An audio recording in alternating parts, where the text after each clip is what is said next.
comenzar con nuestra actividad de hoy. Vamos a compartir la pantalla para poder hacer la lectura.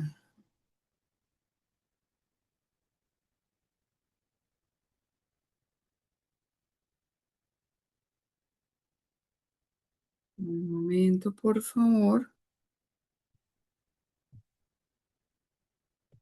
Listo. Bueno, entonces continuamos en el desarrollo de preguntas, pero sobre todo, y lo que más me interesa, haciendo el análisis. Bueno, yo espero que esta semana la plantilla de solución sí me haya quedado bien cuadrada, que no se haya descuadrado, porque la semana pasada, la verdad, quedé pues como muy apenada con todos ustedes por las fallas que se presentaron en ese sentido. Entonces yo espero que esta vez no tengamos pues complicaciones de esa clase, ¿listo? Bueno, y si las tenemos, pues las resolvemos acá entre todos como hicimos la vez pasada. No sé si, bueno, voy a poner un poquito más grande. Permítanme un segundo. Que son varias lecturitas.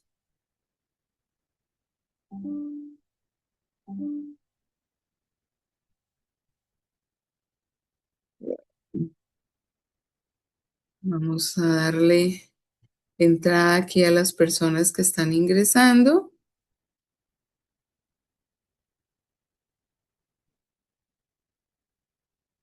Por favor, me confirman si están viendo la pantalla. Sí, señora. Sí, profe. Muchísimas gracias. Bueno, entonces permítanme ubicamos acá, que son varias. Bueno, vamos a arrancar con este monólogo de Hamlet. Pero es que no se deja cuadrar tan fácilmente.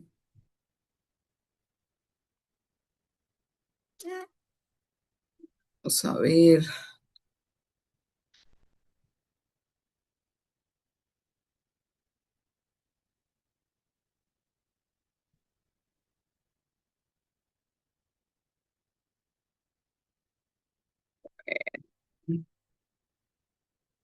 Vamos por acá. Yo sé que este monólogo muy seguramente lo conocen, lo han leído, pero las preguntas sí son completamente diferentes. Todo este material está siendo tomado directamente de unas pruebas que el ICFES liberó. ¿Listo?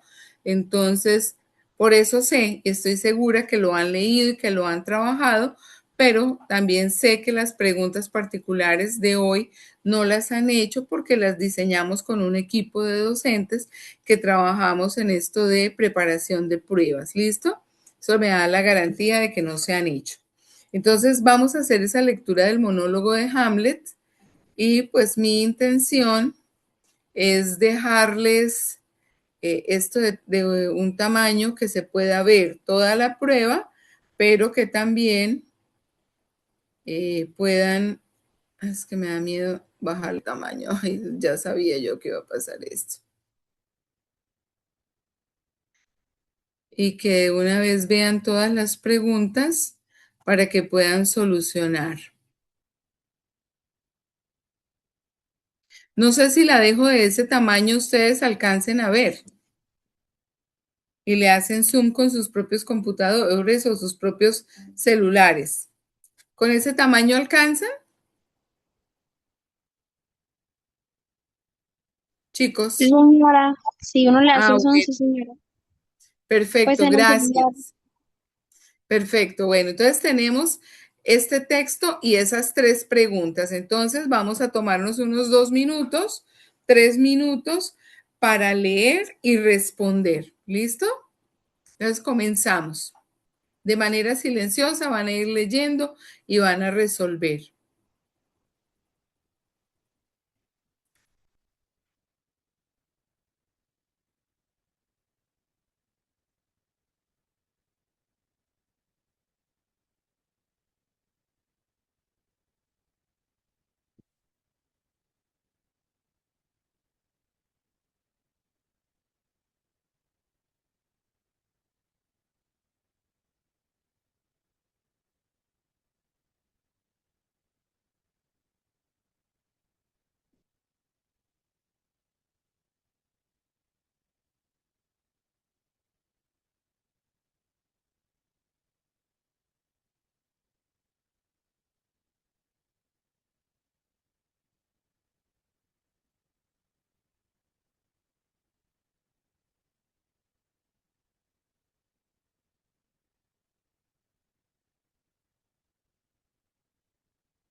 Bueno, entonces vamos a revisar el texto, vamos a mirar la comprensión del mismo y a empezar a resolver las preguntas.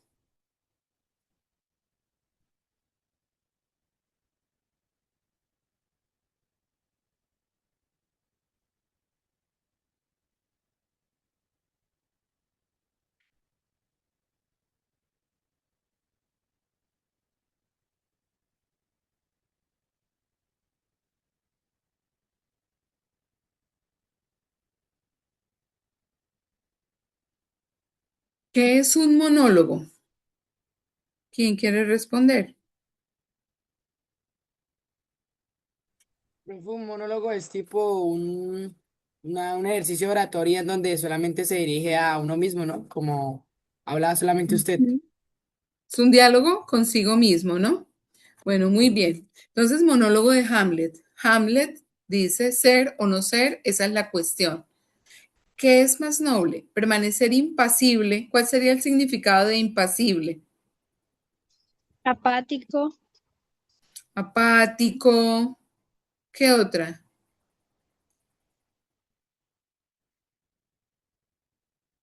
De pronto algo apático pudiera ser, pero hay otras mejores. Permanecer impasible, permanecer.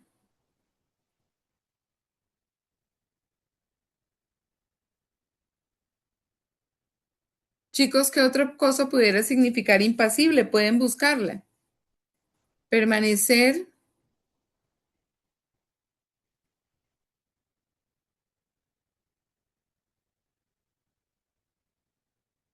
Bueno, entonces nos quedamos con apático porque no nos dijeron más. Permanecer impasible ante los avatares de una fortuna adversa. ¿Qué sería el significado de avatares? ¿Qué otra palabra? Este ejercicio nos ayuda a enriquecer el vocabulario. Permanecer como muy tranquilo ante los avatares de una fortuna adversa. Creo que no serían como circunstancias, situaciones, Muy momentos. bien, frente a las circunstancias de una fortuna adversa, es decir, contraria a nosotros, o afrontar los peligros de un turbulento mar y desafiándolos, terminar con todo de una vez.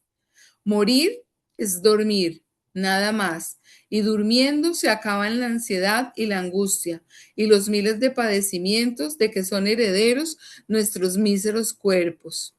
Es una deseable consumación. Morir, dormir, dormir, tal vez soñar. Ah, ahí está la dificultad. Es el miedo a los sueños que podamos tener al abandonar este breve hospedaje lo que nos hace titubear. Un sinónimo de titubear, lo que nos hace, Dudar, ¿no? lo que nos hace dudar, exactamente. Espérate que me perdí porque estaba dando la entrada a una persona. Pues a través de ellos podrían prolongarse indefinidamente las desdichas de esta vida. Si pudiésemos estar absolutamente seguros de que un certero golpe de daga, ¿qué es certero? Como en un punto específico. En un punto específico, un exacto golpe de daga, ¿sí? ¿Y qué es una daga? Un cuchillo pequeño que utilizaban como los guerreros. Un cuchillo pequeño, muy bien, terminaría con todo.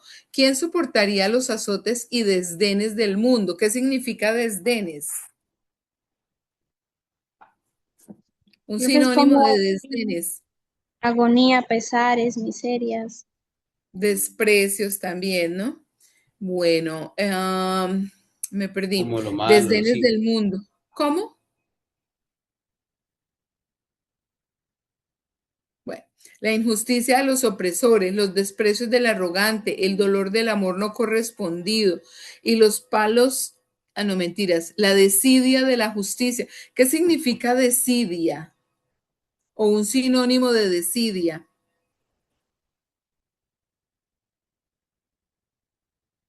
que es una palabra que suena bastante, desidia. Pueden buscar en sus diccionarios, mejor en sus aplicaciones de consulta de vocabulario.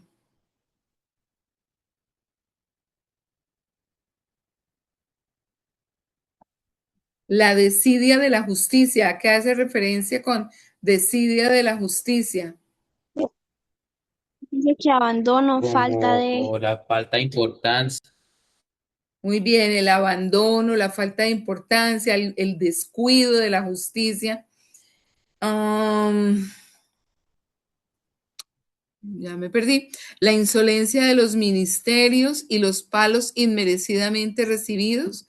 ¿Quién arrastraría gimiendo y sudando las cargas de esta vida si no fuese por el temor de que haya algo después de la muerte, ese país inexplorado del que nadie ha logrado regresar? Es lo que inmoviliza la voluntad y nos hace concluir que mejor es el mal que padecemos que el mal que está por venir.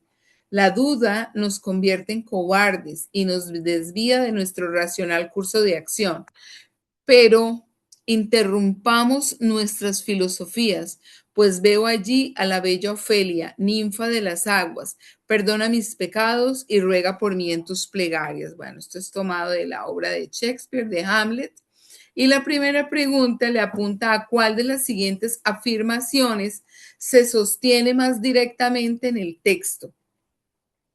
¿Qué podemos entender por esa pregunta? ¿Qué es lo que en realidad tenemos que hacer? ¿Quién la quiere explicar? ¿Cuál de las siguientes afirmaciones se sostiene de manera más directa en el texto?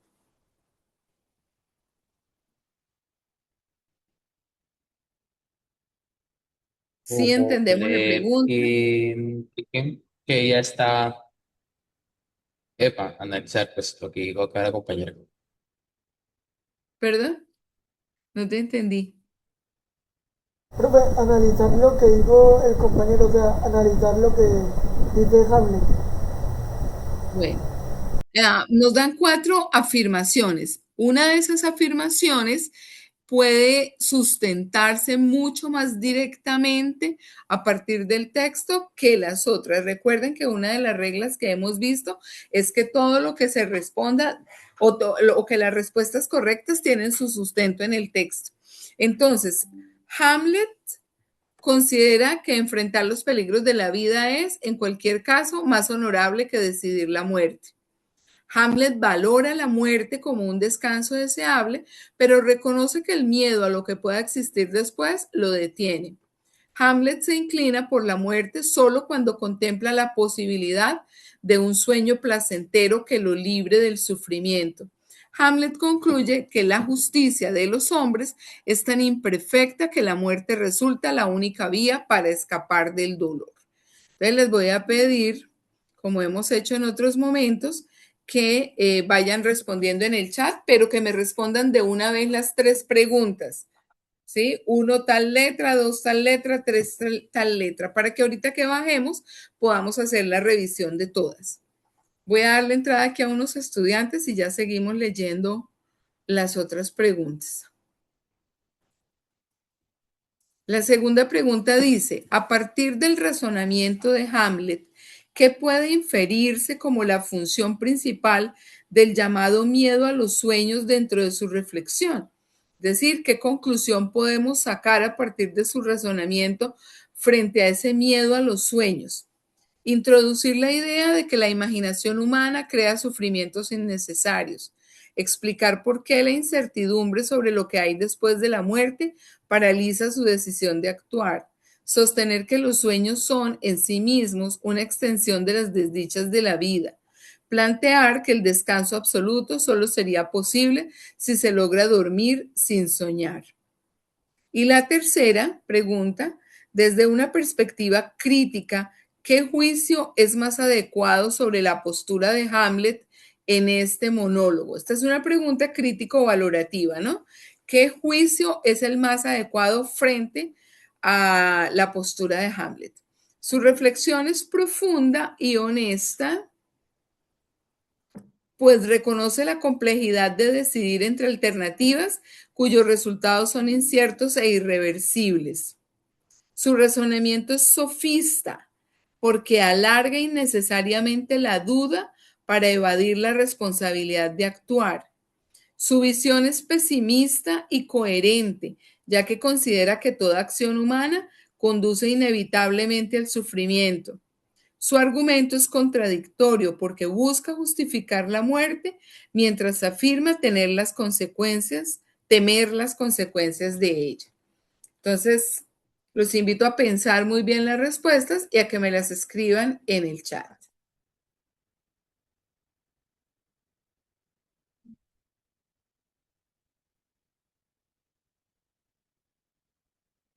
Para quienes acaban de ingresar, muy buenas noches. Estábamos haciendo la lectura del monólogo de Hamlet y la idea es que respondan las preguntas 1, 2 y 3 a través del chat. Y ya vamos a hacer la revisión.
Bueno, entonces chicos, los invito a que vayan colocando sus respuestas en el chat y si alguno se anima a responder la primera, aquí de manera oral, cuál escoge y por qué, pues sería bien interesante.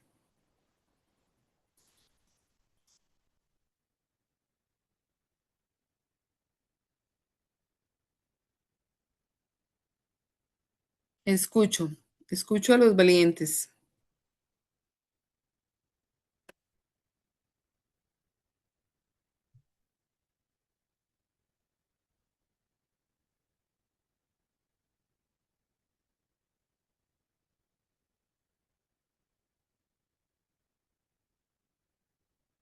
Bueno, entonces, ya están las respuestas en el chat. Vamos a ver. Por aquí vemos.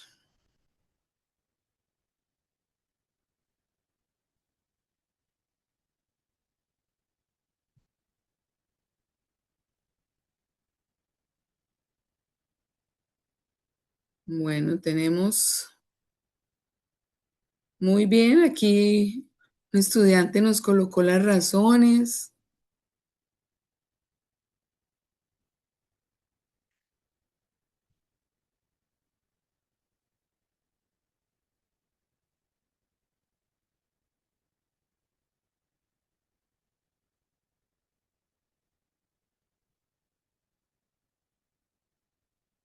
Bueno, entonces les voy a mostrar las respuestas y vamos a analizar si ustedes están de acuerdo, si no, y si alguien tiene alguna duda, pues la puede plantear. ¿Listo? Entonces vamos con la primera. Entonces, en el análisis observamos que la opción A de la pregunta 1 es incorrecta. Hamlet no afirma que enfrentar los peligros de la vida sea siempre más noble que morir. El monólogo inicia precisamente que esa es la cuestión, es el dilema, es entre lo que tiene que analizar si lo uno o lo otro, pero no lo resuelve de una vez. La C también es incorrecta porque el texto no señala o no afirma que Hamlet acepte la muerte como si pudiera, pues con esto asegurarse un sueño eterno, un sueño placentero. Al contrario, esa duda frente a los posibles sueños posteriores que ya son la muerte, pues es precisamente la razón por la cual él duda. La D también es incorrecta porque Hamlet enumera las injusticias de la vida para explicar por qué alguien quisiera morirse, pero no concluye que la muerte sea la única salida. Él dice que es una opción, que ser, que no ser, que morir, que ahí es donde está la duda, pero no dice que sea la única. Y que la correcta es la B, porque Hamlet considera la muerte como un posible descanso y de hecho algunos estudiantes colocaron las razones y señalaron precisamente esa parte, ¿no? De morir es dormir, pero pues es que puede también darse un dormir, pero un dormir eterno, un sueño del cual no vamos a volver jamás. Entonces, ¿hay alguien que sienta que debemos revisar algo o están de acuerdo? Por favor, escríbanme ahí en el chat. ¿Debemos revisar o están de acuerdo con esto?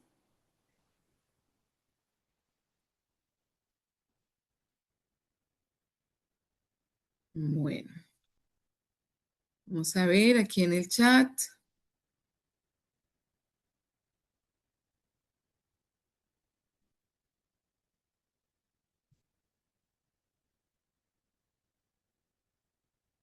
Bueno, no veo a nadie así como en desacuerdo, entonces vamos a avanzar.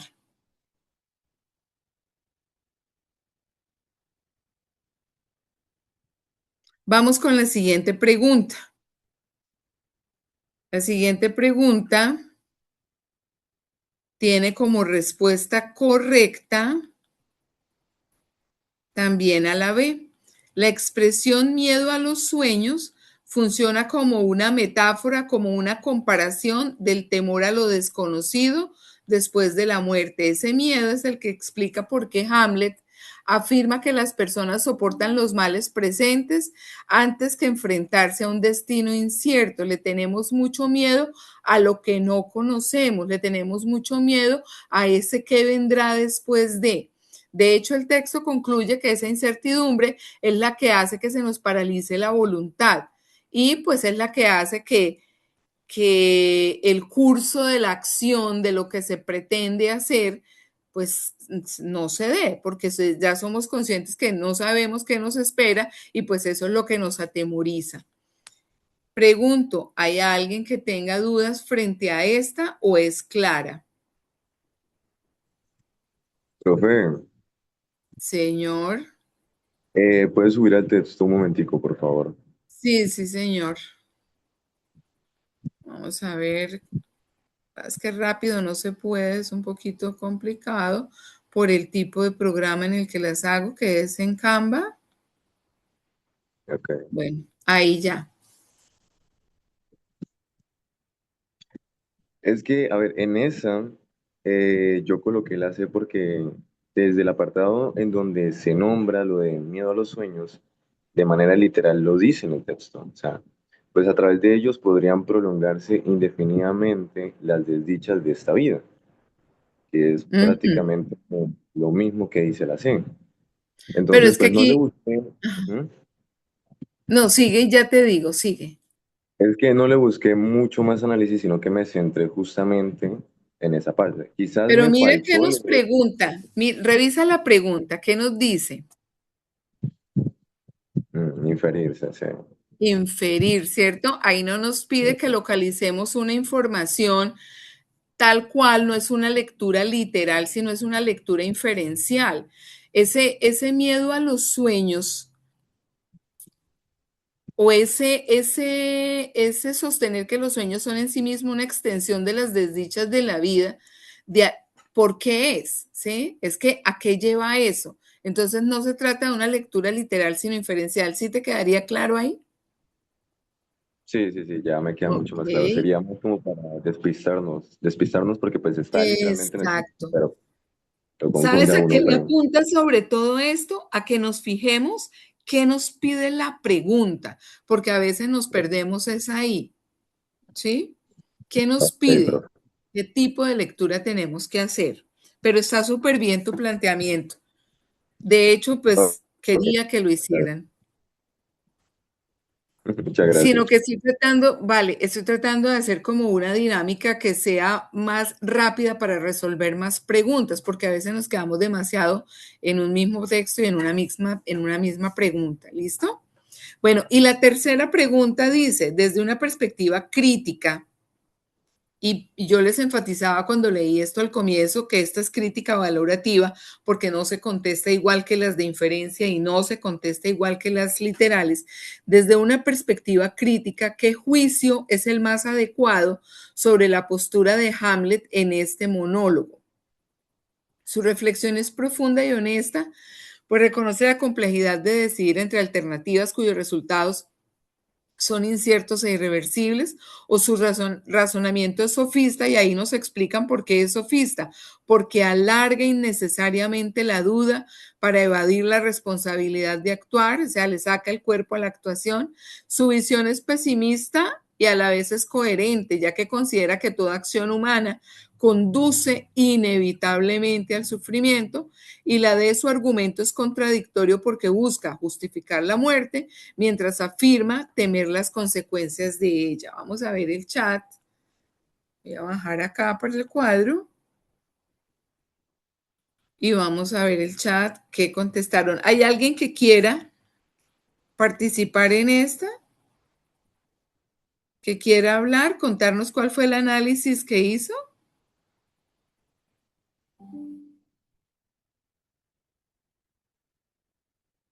¿No? ¿Ninguno?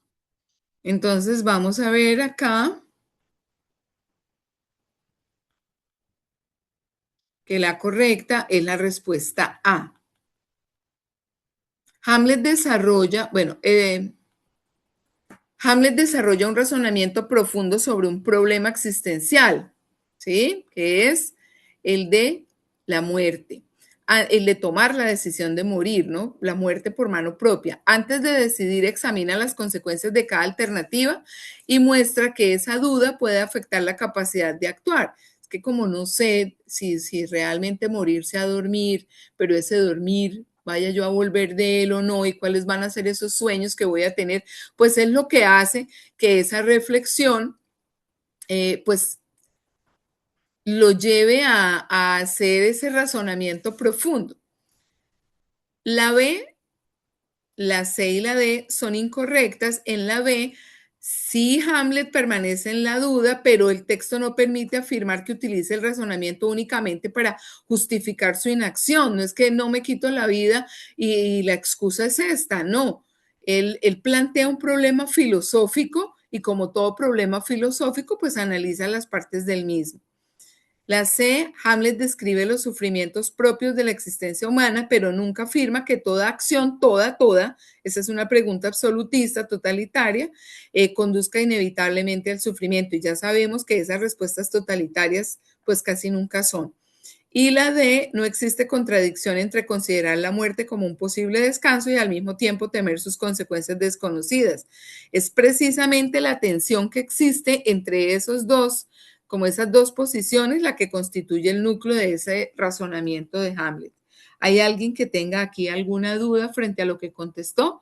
Los escucho. Como no estoy viendo, pues, sino la lectura, me queda difícil saber si alguien alza la mano, entonces interrumpan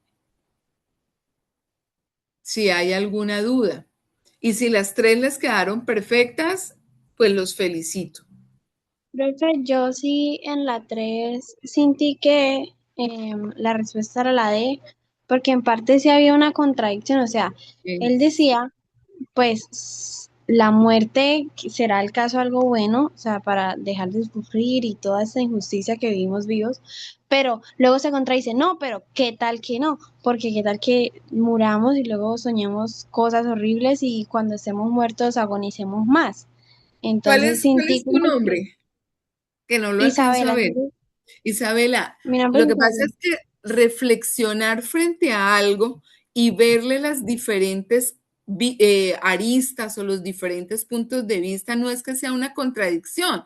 Yo puedo decir, bueno, ser o no ser, morir o no morir, vivir o no, cuáles son las ventajas del uno, cuáles son las ventajas del otro, Estoy analizando los diferentes puntos de vista. No es que porque piense que a favor está esto, pero luego diga no, pero en contra está esto, que me esté contradiciendo. No, es hacer un análisis, es hacer una reflexión frente a, ¿sí? Esa es como la razón de Gracias. ser. Bueno, nena. Y gracias por participar y por interrumpir, porque es que esa es la idea de esto. Bueno, si no hay más intervenciones, entonces vamos con la siguiente lectura, que también es de carácter filosófico y también está entre los textos liberados por el ICFES. Pero las preguntas, como les dije al inicio, pues son diferentes. Entonces espero poder proyectar. Listo, aquí está. Qué pena es el tamaño, pero si lo agrando se me desconfigura todo. Entonces vamos a hacer la lectura y lo mismo vamos a responder. Es un milagro que la obra de Platón haya sobrevivido y que nosotros podamos leerla en cualquier versión. Todos los textos de sus diálogos estuvieron perdidos durante cerca de 1000 años. Cuando volvieron a aparecer bajo la forma de varias copias de copias de copias, se puso en marcha. Ay, espérame que me perdí. Así se puso en marcha durante 500 años una cuidadosa investigación de esas copias. Es de suponer que los originales se convirtieron en polvo hace ya mucho tiempo. La tarea con la que se enfrentaron los eruditos era intimidadora. Obviamente se encontraron muchas corrupciones en las diferentes copias supervivientes, denominadas testigos, y estas corrupciones o errores tenían que ser solucionadas sin que fuera posible preguntarle al autor. ¿Cómo podían distinguirse apropiadamente los errores? En los tiempos de Darwin, los filólogos que dedicaban su vida profesional a recrear el origen de sus testigos habían tenido éxito al descubrir la totalidad de los linajes de copias y pudieron deducir muchos hechos curiosos acerca de las circunstancias históricas de su nacimiento, de su reproducción y eventualmente de su muerte. A veces, la arriesgada deducción que nace de sus trabajos es similar a la de Darwin. Un grupo concreto de errores en los manuscritos no corregidos y vueltos a copiar en todos los manuscritos descendientes de un particular linaje se debía casi siempre al hecho de que el escriba que transcribía el dictado no pronunciaba el griego de la misma forma en que lo hacía el lector del texto y en consecuencia entendía incorrectamente un determinado fonema. Estas claves, junto con la evidencia procedente de otras fuentes de la historia de la lengua griega, pudieron incluso haber sugerido a los eruditos en qué monasterio, en qué isla griega, en qué montaña o en qué siglo debió haber tenido lugar la escena en la que se produjo este conjunto de copias. Y pues tomado y adaptado de Denet de 1999, La peligrosa idea de Darwin, Barcelona, Círculo de Lectores. Entonces los invito a revisar las preguntas y lo mismo a contestarlas en el chat para que nos quede la evidencia. ¿Cuál de las siguientes afirmaciones expresa la idea central del texto? A. El trabajo de los filósofos en tiempos de Darwin permitió reconstruir la historia de las copias de los diálogos de Platón. B. Es un milagro que Platón haya escrito sus diálogos hace más de 2000 años. C. La recuperación de los diálogos de Platón fue un proceso largo y difícil debido a los errores acumulados en las copias transmitidas. Los monasterios griegos fueron responsables de conservar los textos de Platón durante la Edad Media. La segunda, ¿cuál de los siguientes argumentos utiliza principalmente el autor para evidenciar la complejidad del trabajo de los eruditos al recuperar los textos de Platón? Los filólogos debieron identificar y corregir errores en copias múltiples sin poder consultar al autor original. Darwin demostró que el idioma griego cambió con el tiempo, lo que dificultó la comprensión de los textos antiguos. Las copias de los diálogos se perdieron durante 1000 años antes de ser descubiertas nuevamente. Los eruditos contaron con un gran número de copistas muy cuidadosos que facilitaron su labor. Y la tercera, a partir de las ideas principales del texto, ¿cuál de las siguientes opciones sintetiza de manera más adecuada su contenido? A. Los eruditos, mediante el análisis de las distintas copias y el estudio del griego, lograron reconstruir los textos de Platón y determinar su procedencia. La obra de Platón se conserva hoy gracias a la dedicación de los copistas medievales que preservaron sus manuscritos originales. C. El idioma griego antiguo presentaba muchas variaciones que hicieron imposible comprender correctamente los textos de Platón. Y D. Los errores en las copias fueron inevitables y por ello los textos de Platón que leemos actualmente no pueden ser considerados confiables. Entonces vamos a ver en el chat si ya tenemos respuestas.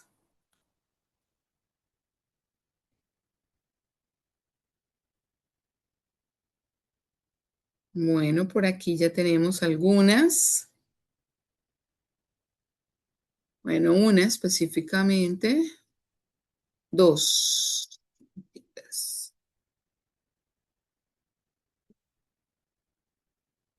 Muy bien por los estudiantes que colocan las razones. Eso me parece súper interesante.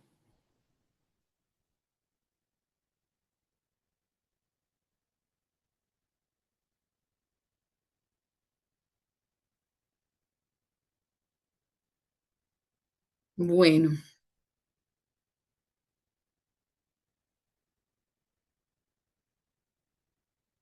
¿Qué estudiante quiere hacer la primera? ¿Quién quiere hablar y analizar la primera?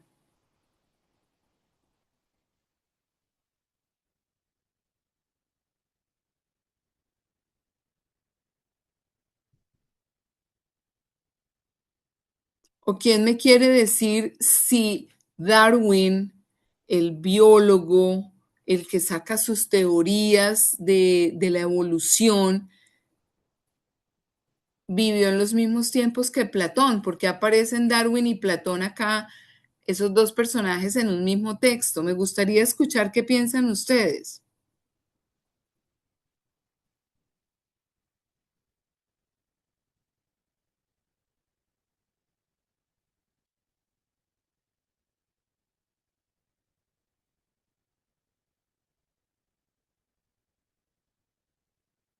Bueno, ¿ninguno?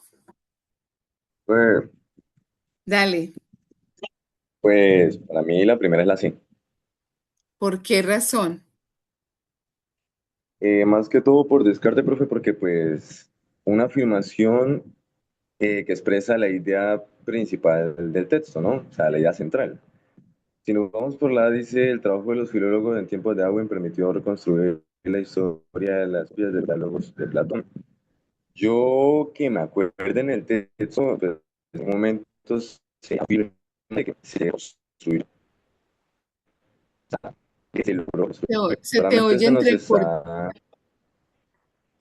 Se te estaba oyendo entrecortado y me perdí.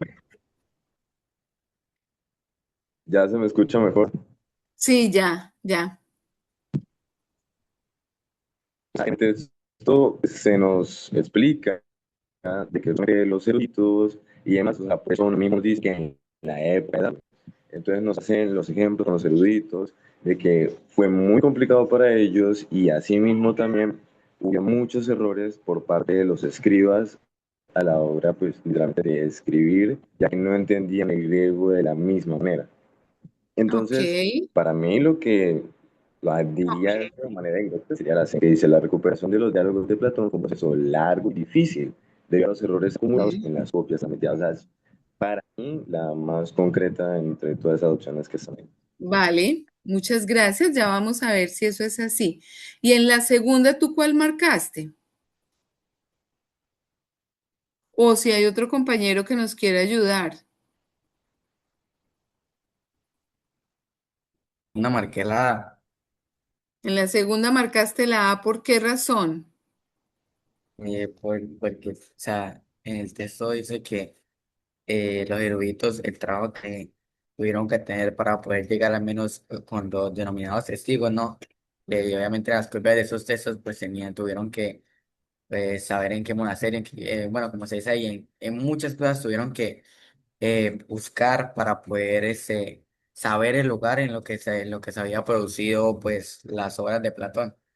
Entonces, pues Y la no tenían a respuesta, Platón al lado para preguntarle nada. sí, claro, por eso. Entonces, pues la respuesta es la que da como o sea, es como la razón más, por decirlo Bueno, así, correcta de la complejidad que ellos tuvieron para poder, pues, con el trabajo sí. de Y recuperar los nos, textos de Platón. ok, y nos está pidiendo un argumento, ¿no? Un argumento para evidenciar la complejidad del trabajo y pues eso responde a un argumento para evidenciar esto. Vamos a ver ahorita si es verdad o no. Y en la tercera, ¿quién nos quiere contestar? A partir de las ideas principales del texto, ¿cuál de las siguientes opciones sintetiza, resume de manera más adecuada su contenido?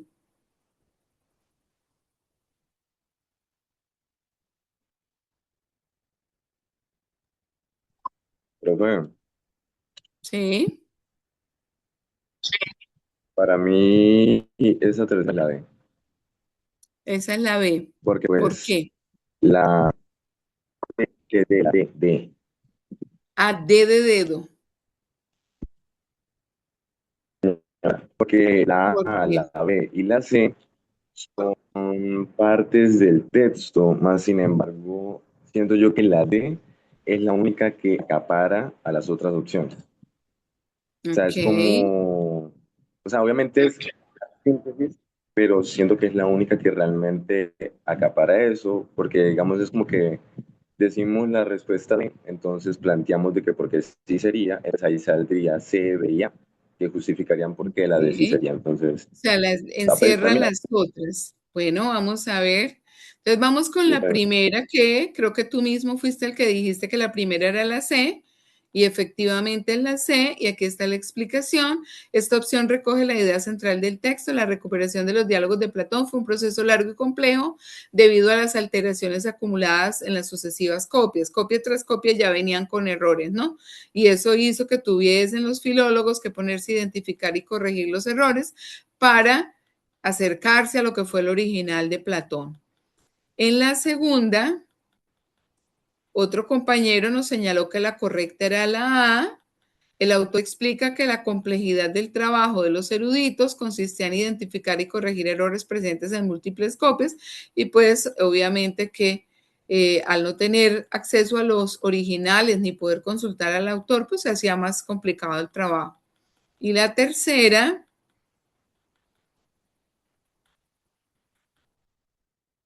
vamos a ver qué pasó aquí. Tú habías dicho que la D y acá tenemos que la A como la que mejor sintetiza. Porque en la D, en ninguna parte del texto dice que los textos hoy en día no se consideran confiables. Ajá, exactamente. Aquí abajo lo está diciendo, ¿no? Aproximándose con bastante fiabilidad a los textos originales. ¿Tú escribiste como correcta la A, Isabela? ¿Sí fue Isabela la que habló? No, señora. Ay, perdón, ¿cómo te llamas tú? Aileen. Aileen, ¿por qué marcaste la A como correcta? La, ¿me puede volver a la pregunta, me hace el favor? Miércoles, es que este proceso de subir y bajar, era la pregunta que le apuntaba a lo que mejor sintetizara el planteamiento del texto. De lo que más hablaba el texto era que en los textos antiguos se cometían varios errores en la escritura griega, ya que como usted dijo, para algunos era diferente la forma de hablar o así. Entonces tomó Ujú. muchísimo tiempo en volver a escribir esos, los textos de Encontrar, antes ajá, de una forma confiable, encontrar los errores que habían y, ajá, compararlos y para así poderlo hacer más corregirlos. legibles. Sí, señora, muy bien, muchas gracias. Bueno, creo que así nos ha rendido un poco más el tiempo y hemos podido resolver más preguntas. Otro texto filosófico tomado de las pruebas liberadas. Ahí me perdonan que está tan chiquito, pero por eso ayudo aquí con la lectura. La mala fe intelectual. La vanidosa creencia de estar absolutamente en lo correcto. Y me encanta ese título. La vanidosa creencia de estar absolutamente en lo correcto. La dialéctica erística, y si no sabemos qué significa, ahí mismo está el significado. La dialéctica erística es el arte de discutir y de discutir de tal modo que uno siempre lleve razón. Es decir, per fas et nefas, justa o injustamente. Uno puede, pues, tener razón objetiva en el asunto mismo y, sin embargo, carecer de ella a ojos de los presentes, incluso a veces a los propios ojos. Ese es el caso cuando, por ejemplo, el adversario refuta mi prueba y esto se considera una refutación de la propia afirmación, para la cual puede, no obstante, haber otras pruebas, en cuyo caso, naturalmente, la situación se invierte para el adversario. Sigue llevando razón, aunque objetivamente no la tenga. Por tanto, la verdad objetiva de una proposición y su validez en la apropiación de los que discuten y sus oyentes son dos cosas distintas. De esto último se ocupa la dialéctica. ¿A qué se debe esto? A la natural maldad del género humano. Si no existiera esta, si fuéramos por naturaleza honrados, en todo debate no tendríamos otra finalidad que la de poner de manifiesto la verdad, sin importarnos en nada que ésta se conformara a la primera opinión que hubiéramos expuesto o a la del otro. Esto sería indiferente o por lo menos completamente secundario. Pero ahora es lo principal, la vanidad innata, especialmente susceptible en lo tocante a las capacidades intelectuales, se niega a admitir que lo que hemos empezado exponiendo resulte ser falso y cierto lo expuesto por el adversario. En este caso, todo lo que uno tendría que hacer sería esforzarse por juzgar correctamente, para lo cual tendría que pensar primero y hablar después. Pero a la vanidad innata se añaden en la mayoría la locuacidad y la innata mala fe. Hablan antes de pensar y al observar después que su afirmación es falsa y que no tienen razón, deben aparentar que es al revés. El interés por la verdad, que en la mayoría de los casos pudo haber sido el único motivo al exponer la tesis supuestamente verdadera, cede ahora del todo a favor del interés por la vanidad. Lo verdadero debe parecer falso y lo falso verdadero. Sin embargo, incluso esa mala fe, al persistir en una tesis que ya nos parece falsa a nosotros mismos, aún tiene una disculpa. Muchas veces al principio estamos firmemente convencidos de la verdad de nuestra afirmación, pero el argumento del adversario parece desbaratarla. Si nos damos de inmediato por vencidos, frecuentemente descubrimos después que éramos nosotros quienes teníamos razón. El argumento salvador no se nos ocurrió en ese momento. De ahí surge en nosotros la máxima de que aun cuando el contraargumento parezca correcto y convincente, no obstante hay que oponerse a él en la creencia de que esa corrección no es sino aparente y que durante la discusión ya se nos ocurrirá un argumento para rebatirlo o para confirmar de algún modo nuestra verdad. Por ese motivo nos vemos casi forzados, o al menos fácilmente tentados, a la mala fe en la discusión. De tal manera se amparan mutuamente la debilidad de nuestro entendimiento y lo torcido de nuestra voluntad. Este es tomado de Schopenhauer. Y las preguntas. Entonces, los invito a que las lean y las respondan en el chat. Vamos a dar unos minuticos para eso.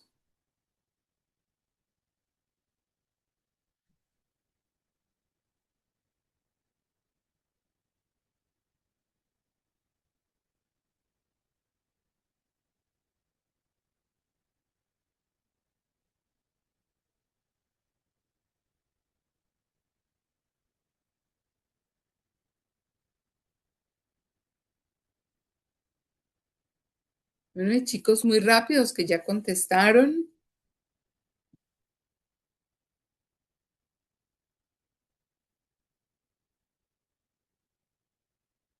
¿Algún compañero quiere contestar la primera para todos?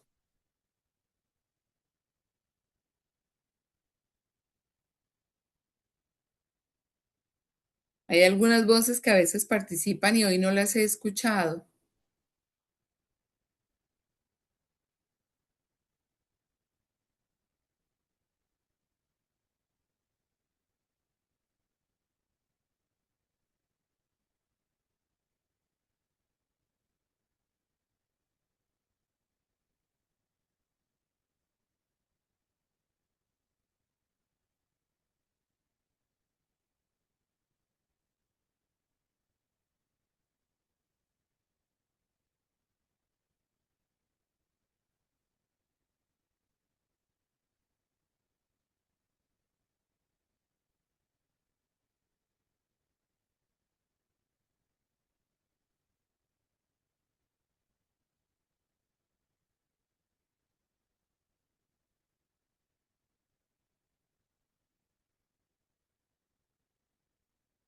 Bueno, me gustaría escuchar a algún compañero que nos comparta qué respondió en la primera y por qué.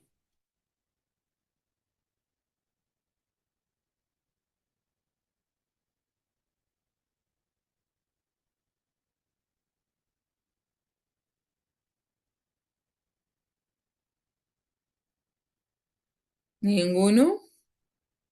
Samuel, tú que ya le respondiste en el chat, ¿qué dices?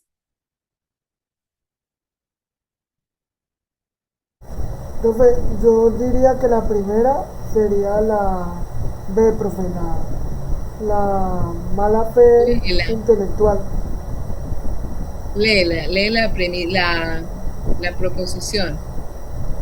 Ah, ¿cuál de las siguientes afirmaciones refleja mejor la idea central del texto? Y la que tú escogiste, Fue la B, profe.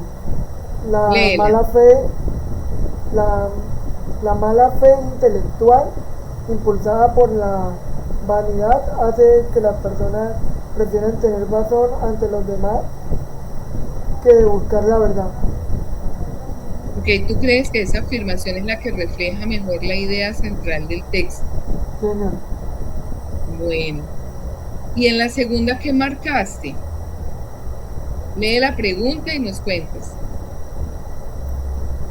Según el autor, ¿por qué puede ocurrir que alguien defienda una postura que en el fondo ya considerada falsa?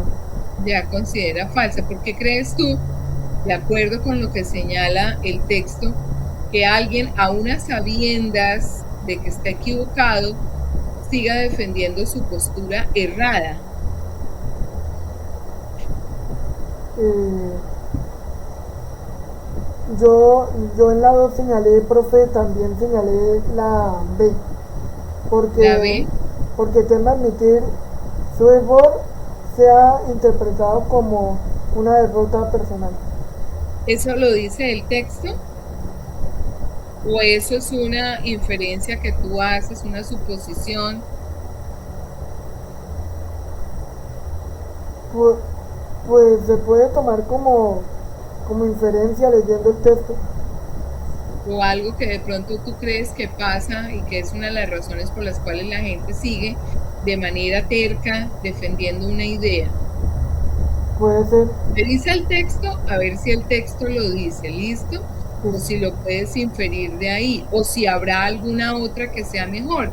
¿Alguien contestó una diferente en esta segunda? Vamos a ver si alguien contestó una diferente. ¿Alguien que quiera en la segunda? Profe, buenas noches. Dale. Ay, mis disculpas, estaba trabajando. La segunda, según habla según el autor, o sea, base del texto. Porque Ajá. puede ocurrir que alguien defienda una postura que en el fondo ya considera falsa. Según el autor, en el texto, se hablaba un argumento, una idea que él daba que porque confía que durante una discusión encontrará un argumento que refute o conforme su oposición. Esto se encuentra en el texto, creo que en el párrafo 2, si mal no me acuerdo, que él da un ejemplo que busca pero déjeme encontrarlo, el argumento del Salvador nos ocurre. Sí. Espere. Si nos damos inmediato por vencidos, frecuentemente descubrimos después que éramos nosotros quien teníamos la razón. El argumento de Salvador no se nos ocurrirá en ese momento. De ahí surge en nosotros la máxima que aun con el contraargumento parezca correcto y convincente. Bueno, según lo que yo había leído, sí, es la D porque en la discusión, porque confía que durante la discusión encontrará un argumento que refute o confirme su posición. O sea, el que ya había... Guarda la esperanza, ¿cierto? Guarda la esperanza de que eso ocurra. Ujú. Vamos a ver, ¿hay alguien que tenga una diferente? Ya planteó alguien aquí la B, ahora plantearon la D. ¿Alguien tiene algo diferente? Bueno, vamos con la tercera. Ya ahorita vamos a ver, a revisar. ¿Quién quiere contestar la tercera? ¿Cuál de las situaciones ahí planteadas ejemplifica mejor la mala fe intelectual? La D, ¿no, profe? Bien. Bueno, tú consideras que es la D. Sí, defender una idea Sí. que ya sabe que es falso solo para no acceder ante el adversario, porque pues, o sea, él ya sabe, o sea, él actúa antes de pensar y según cuando ya está discutiendo, según el autor, ya él se había dado cuenta que es falsa y para no ceder, Ujú. intenta buscar un contraargumento para tener, no, para que él buscar que él tenga razón. Ok. Bueno, y en la cuarta, ¿cuál de las siguientes acciones trasladaría el autor a otro contexto como el de las redes sociales o la política actual para combatir la mala fe intelectual? Eso se llama un ejercicio de extrapolar, de sacar el texto y llevarlo a otros contextos. ¿Cuál sería la más acertada?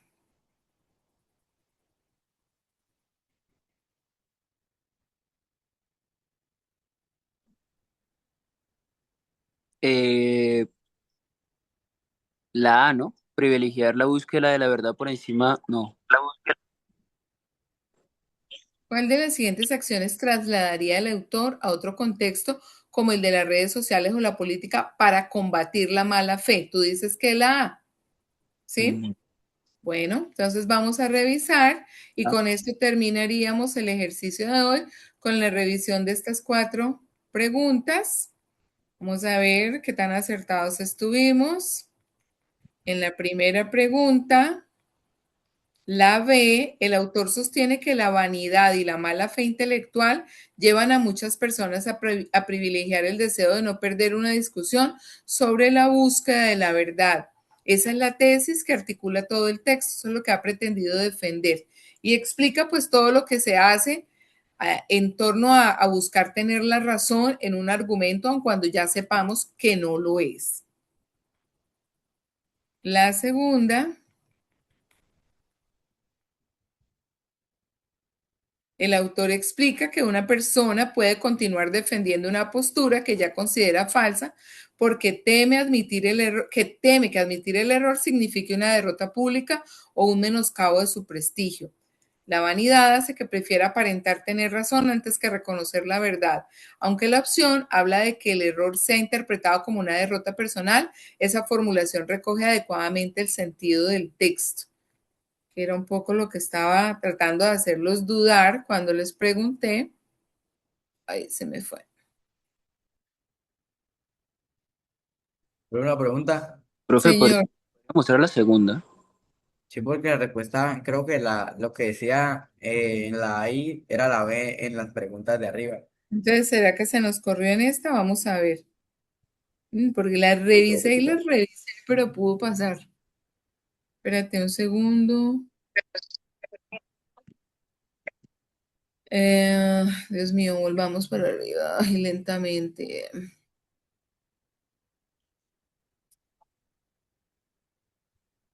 Es que no puedo avanzar más rápido porque se va completo y me toca volver a empezar.